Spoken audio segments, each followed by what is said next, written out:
வணக்கங்க. இன்றைக்கி நம்ம கூட்டு குடும்ப சமையலில் வந்து காளானை வச்சு சூப்பராக வந்து ஒரு மிளகு கறி தான் செய்ய போகிறேங்க. வாங்க எப்படி செய்யலான்னு பார்க்கலாம். வாங்க.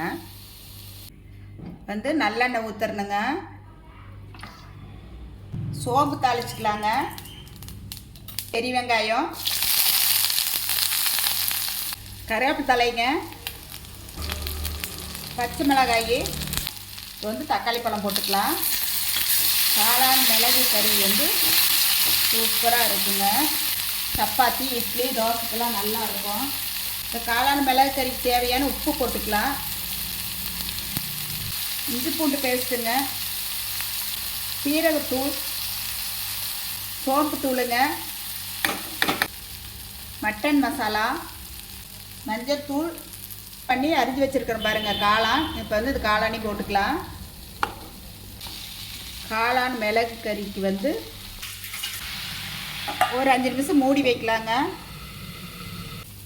மட்டும் எடுத்து பார்த்துக்கலாங்க.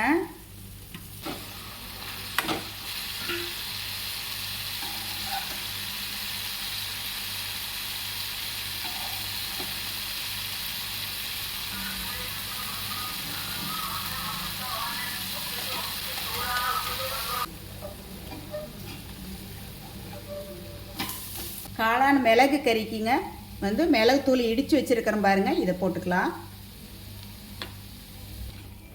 பாருங்கள் எவ்வளோ சூப்பராக இருக்குது. சப்பாத்தி, தோசைக்கெல்லாம் வச்சு சாப்பிட்லாம். அவ்வளோ நல்லா இருக்கும் பாருங்கள். ரச சாப்பாட்டுக்கும் சூப்பராக இருக்கும். மல்லித்தலை போட்டுக்கலாங்க.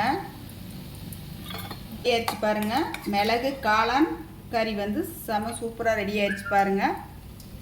நல்லா இருக்குது பாருங்கள். ஸ்டவ் ஆஃப் பண்ணிக்கலாங்க.